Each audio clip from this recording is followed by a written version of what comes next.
നമസ്കാരം. ഇതുപോലൊരു ഗതികേട് കേരള രാഷ്ട്രീയത്തിൽ ഇന്നേ വരെ ആർക്കും ഉണ്ടായിട്ടുണ്ടാവില്ല. തൊടുന്നതെല്ലാം അബദ്ധമായി മാറുന്നു, ചെയ്യുന്നതെല്ലാം അബദ്ധമായി മാറുന്നു.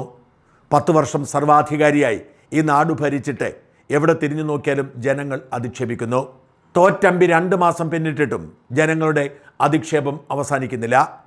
എവിടെ ചെന്നാലും ആരും തിരിഞ്ഞു നോക്കുന്നില്ല. സ്വന്തം പാർട്ടിക്കാർ പോലും അധിക്ഷേപിക്കുകയാണ് പിണറായി വിജയൻ എന്ന സർവശക്തനായ മുൻ നേതാവിനെ. നിയമസഭയിൽ സംഭവിക്കുന്നതൊന്നും അദ്ദേഹത്തിന് പിടികിട്ടുന്നില്ല. കൂടെ ഇരിക്കുന്ന MLA മാർ കൈപിടിച്ച് എഴുന്നേൽപ്പിച്ച് വല്ലതും പറയൂ എന്ന് ആവശ്യപ്പെടേണ്ട ഗതികേടിലേക്ക് മാറുന്നു.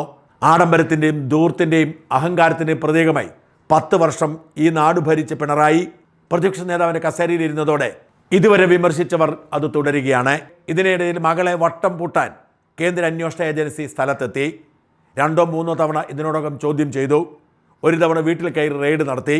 ഏത് നിമിഷവും പ്രതി ചേർക്കപ്പെട്ട് അറസ്റ്റ് ചെയ്തേക്കും എന്നാണ് റിപ്പോർട്ടുകൾ. വീണയിലൂടെ പിണറായി വിജയനിലേക്കും കേന്ദ്ര അന്വേഷണ ഏജൻസി എത്തിയേക്കുമെന്ന് റിപ്പോർട്ടുണ്ട്.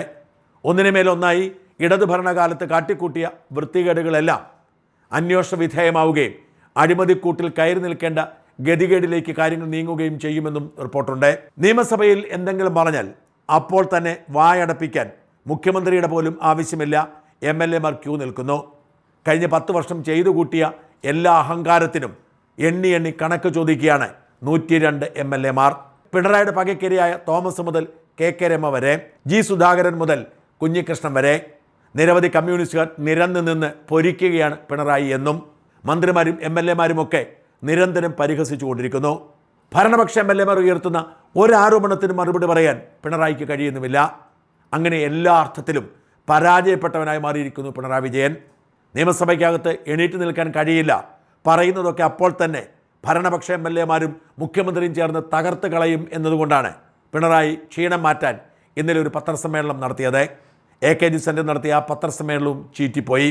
ആ പത്രസമ്മേളനത്തിന് കിട്ടിയ ലൈക്കും ഷെയറും മാത്രം നോക്കിയാൽ മതി എത്ര ദയനീയ അവസ്ഥയിലാണ് പിണറായി എന്ന് മാത്രമല്ല, പിണറായിയുടെ എല്ലാ ഫേസ്ബുക്ക് പോസ്റ്റുകൾക്കും അടിയിൽ 100 കണക്കിന് തെറിവിളികൾ എത്തുന്നു.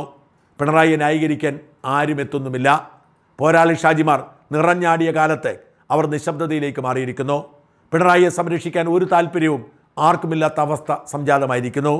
ഒടുവിൽ സഹികെട്ട് പിണറായിയുടെ പത്രസമ്മേളനങ്ങൾക്കും പ്രസംഗങ്ങൾക്കുമൊക്കെ ലൈക്ക് ചെയ്യണം, ഷെയർ ചെയ്യണം എന്നൊക്കെ പറഞ്ഞുകൊണ്ട് നോട്ടീസ് ഇറക്കിയിരിക്കുകയാണ് പാർട്ടി ഇപ്പോൾ.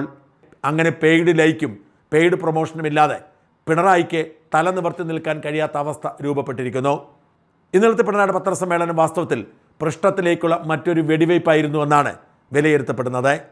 ഇന്നലെ പത്രസമ്മേളനത്തിൽ പറഞ്ഞതൊന്നും നീതിക്കോ യുക്തിക്കോ നിരക്കുന്നതായിരുന്നില്ല. ആരും എഴുതി കൊടുത്തത് അതേപടി വായിച്ചു എന്നല്ലാതെ എന്താണ് പറഞ്ഞതെന്ന് പിണറായിക്ക് ഒരു ധാരണയുമില്ലായിരുന്നു എന്നാണ് മുതിർന്ന മാധ്യമപ്രവർത്തകനായ R. ശ്രീജിത്ത് എഴുതിയിരിക്കുന്നത്. നിയമസഭാ സമ്മേളനം ബുധനാഴ്ച സമാപിച്ചെങ്കിലും സഭാ നടപടികളുമായി ബന്ധപ്പെട്ട വിവാദങ്ങൾ തുടരുകയാണ്. മഴ പെയ്തു കഴിഞ്ഞാലും മരം പെയ്യുന്നു എന്ന് പറയുന്നത് പോലെയാണ് കാര്യങ്ങൾ.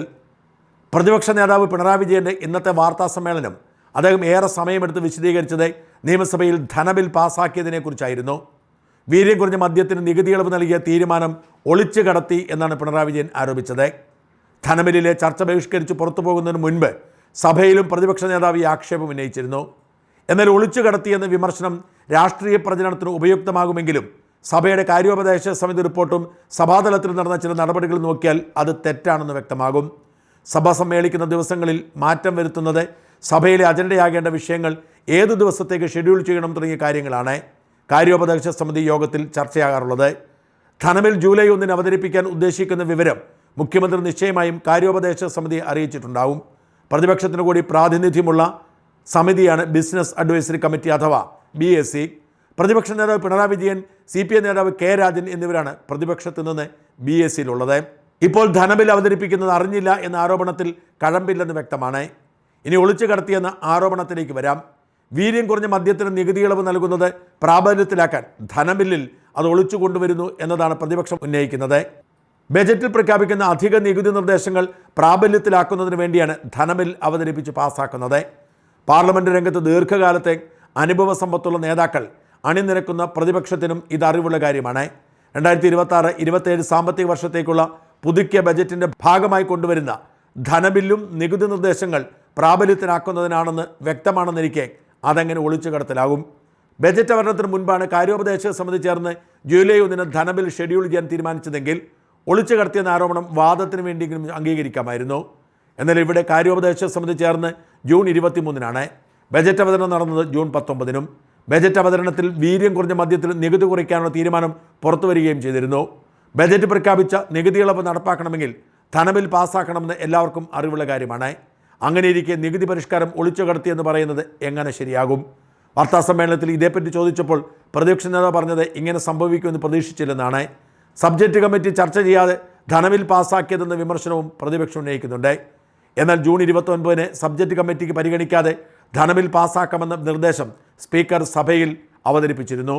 ഇത് സംബന്ധിച്ച് സഭാചട്ടം വേവ് ചെയ്യണമെന്ന നിർദ്ദേശം അവതരിപ്പിച്ചപ്പോൾ പ്രതിപക്ഷ നിരയിൽ നിന്ന് ഒരാൾ പോലും എതിർക്കുകയോ തടസ്സവാദം ഉന്നയിക്കുകയോ ചെയ്തില്ല. സഭാ നടപടികൾ നിരീക്ഷിച്ചത് മറുതന്ത്രം മെനയുന്നതിൽ പ്രതിപക്ഷം അലംഭാവമുണ്ടായി. എന്തൊക്കെ പറഞ്ഞാലും അതൊരു വസ്തുതയാണ്. പ്രതിപക്ഷ എംഎൽഎമാർക്ക് ഇത് ബോധ്യമുണ്ടെന്നാണ് മനസ്സിലാക്കാനായത്.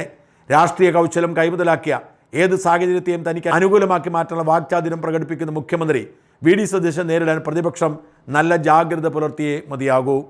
നോക്കൂ, എന്താണ് ചെയ്യുന്നത്, എന്താണ് പറയുന്നത് എന്ന് ഒരു നിശ്ചയവുമില്ലാതെ എന്തെങ്കിലുമൊക്കെ വിളിച്ചു പറയുകയാണ് പിണറായി വിജയൻ.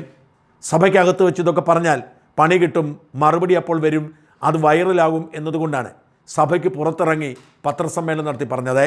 പക്ഷെ പറഞ്ഞത് 1 മണിക്കൂർ നീണ്ട പത്രസമ്മേളനം നടത്തിയിട്ടും കടുത്ത ആരാധകർക്ക് പോലും ഒന്നും പിടികിട്ടിയില്ല.